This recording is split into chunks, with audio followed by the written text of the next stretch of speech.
Hey YouTube, thank you guys for joining me for another video.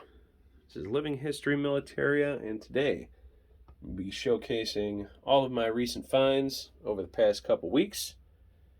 It's been very fruitful, so why don't we go ahead and dive on in. I'm going to start off with my paper lot down here because I have a whole bunch of stuff to go over and might as well get those out of the way. So, no further ado, let's jump right in.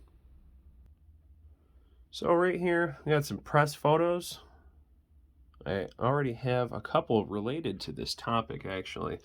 This is more on the crash of two Lithuanian pilots in the 30s that attempted to do a flight from New York to Lithuania, and they ended up crash landing in a forest not too far from their destination. So right here, these are official press photos. This is of the actual crash itself in the middle of the woods.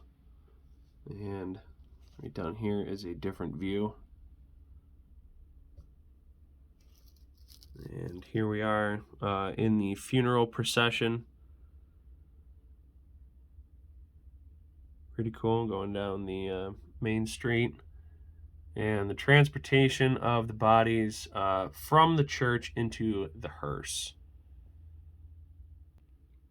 And right here, I have a September 5th, 1935 dated 6th Armored Corps, I think it is. Looks like they're loading some sort of field gun. And right here, this one's really cool. This is the burial site of the Red Baron himself. Right here, you can see the honor guard is standing in front. And on the back, this is dated April 21st, 1935 in Berlin. And you can see it's pretty cool. They got like a wreath and everything on the grave.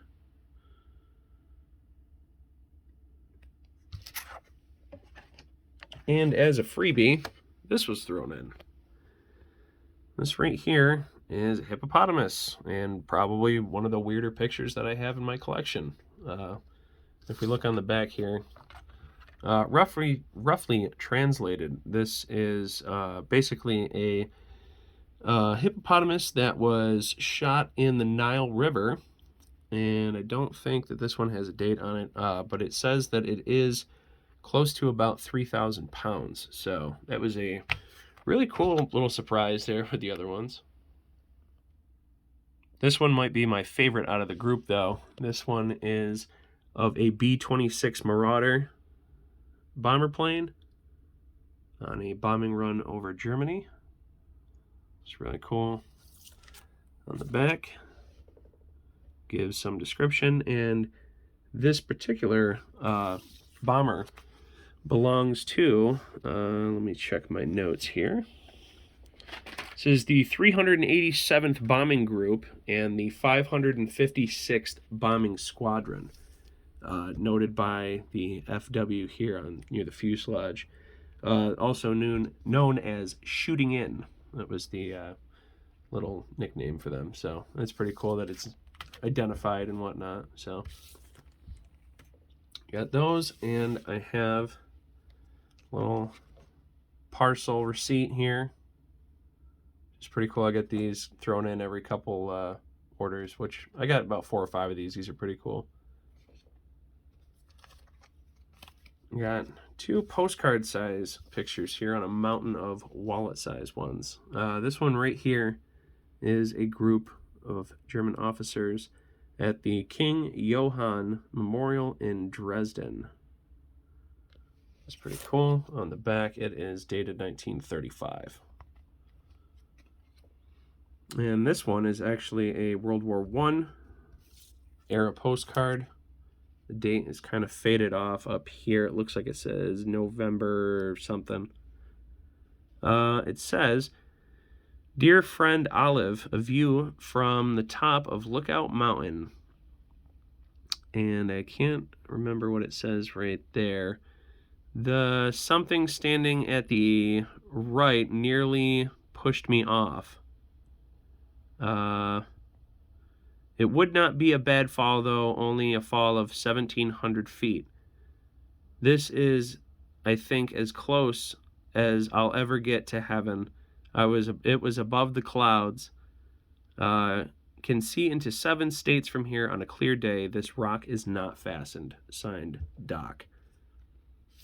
That is sent to a lady in Madison, Wisconsin. So that's pretty cool.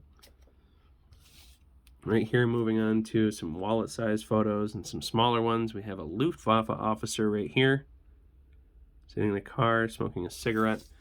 It's noted on the back that he was killed in action on May 2nd, 1944.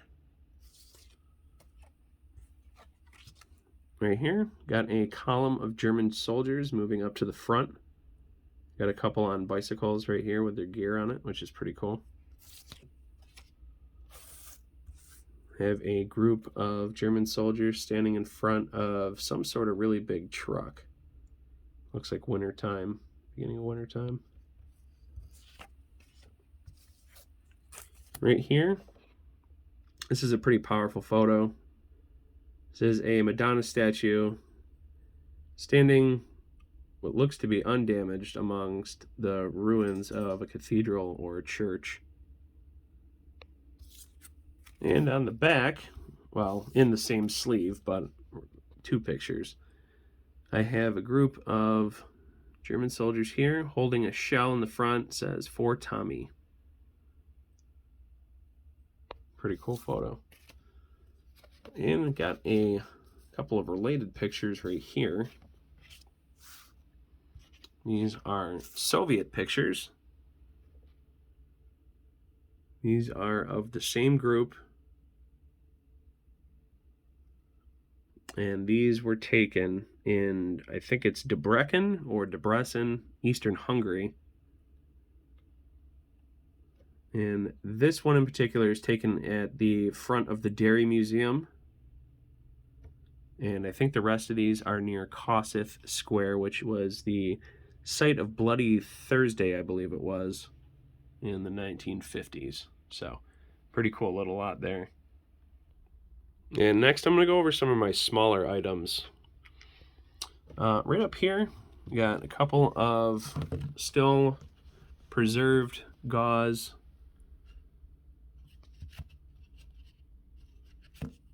Got this one's dated June 29th, 1943. And this one is a Johnson & Johnson, dated November 26, 1942. Still in the compression wrapping. This right here, this is pretty cool. This is a little pocket dictionary with a nice little vinyl cover there. And my buddy found this at a thrift store for $1. Donald Mawhinney is written on the inside with a crossed out number and a new number written there. And if we flip it open, this one is dated 1941. So an awesome little World War II pocket dictionary. Haven't done any research on Donald here, but probably will get around to it. And next, I got these all from a seller that I frequently buy from. It's having a little sale, little clearance sale, so every item was $5 on this post. So I managed to snag this, which, quick overview, this is a nice piece of trench art on a steel bar.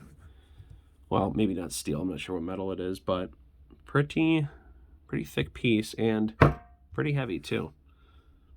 But it's pretty awesome. You have a little person here in a fishing boat.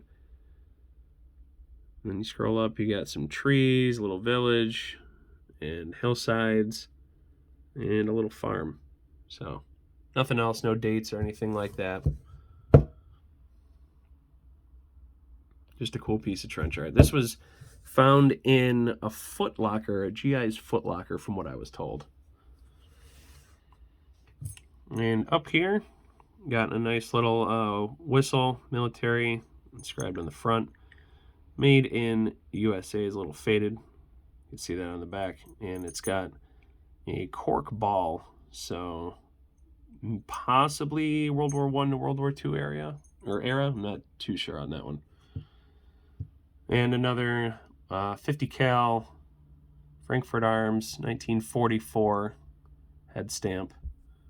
Most common shell that I have in my ordnance collection, but it'll look awesome with the others. And right here, I found this at a barn sale. Got this for $3. saw that they had some military stuff, and I have been here a couple times. They always have a good selection of stuff. So managed to find this. It says right here 5.56 10-round clips. Nice little bandolier. And it is dated on the back February of 1970, Chase Bag Company. So nice little Vietnam era bandolier. And also, I picked up this beast. Another piece of trench art. Looks like it was made into possibly some sort of either desk ornament or ashtray. Not entirely sure, but you can flip it over. This is a massive 1942 dated 5-inch Mark V 38 caliber shell. So really cool. That thing is wicked heavy. And next, this was a bit of an unexpected surprise, actually. My grandpa had cleaned out his shed, and I had ended up getting a bunch of his tools. And in there, I also saw this pickaxe, a little small one, maybe two-handed pickaxe. And I noticed it in the corner, thought it looked pretty cool, checked it. I didn't see any dates or anything like that on it because it's still, and it was, like crusted in dirt and dust and rust and everything else. So looked it over, I didn't see anything. And then about a week or two later, I had happened to kind of scrape off the top and came across this. U.S. Plum 1944. So I was wicked surprised. I was so happy, so excited. I was like, oh my gosh, I'm so happy I didn't use this as a Halloween prop as it was originally going to be. So nice little surprise there. Little World War II dated pickaxe. It looks like the handle was probably painted over a bunch of times, but also there's a name or something inscribed right there in the handle. So, but that's okay. Still, cool little surprise. And real quick, before I get to the finale, I want to give a quick shout out to Dean's Military Store on Instagram. And this is where you'll see the next lot of items that I got was from Dean. And it was a pleasure working with him, and awesome deals, awesome selection of stuff, and was willing to work out prices and whatnot with me. So want to thank him for that. And if anybody's in the market, be sure to check him out on Instagram. So first item, and the biggest in the lot, is this awesome 1917 Kelly helmet.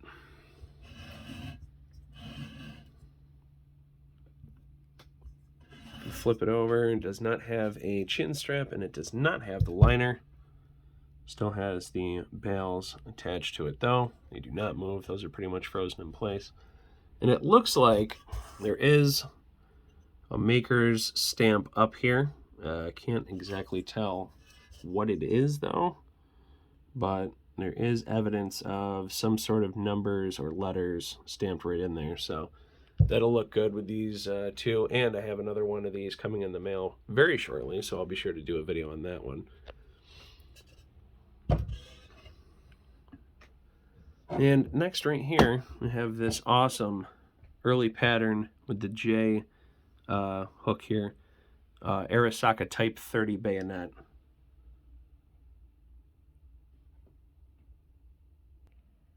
And right here with the scabbard taken off, believe this is the symbol for the Kokura arsenal.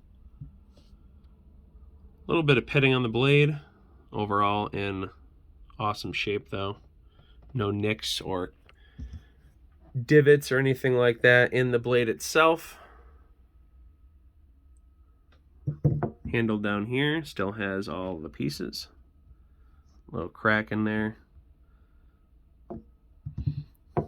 And pretty interesting on the scabbard here. You can see there's some sort of dent, so not sure if that is battle damage or not, but either way, it's going to look great with all the other ones. And these two, he was nice enough to throw in for free. Two little surprises, he told me. And turns out we got a World War II canteen here, missing the lid, but still has the chain. On the bottom, you can see that this is a Vollrath, dated 1944. And it looks like IC is stamped in the bottom there. So possibly initials. Not really sure, but still, I'm not sure if I have a Vollrath actually, so it'd be a nice little addition. And also, this was pretty interesting too. This is a really nice leather sling with, let's see, here it is. This is a Swiss World War II era gunsling. Unsure of exactly what it goes to. I haven't done a whole lot of research yet, but still, leather is really supple still, no cracks or anything, so that's an awesome shape.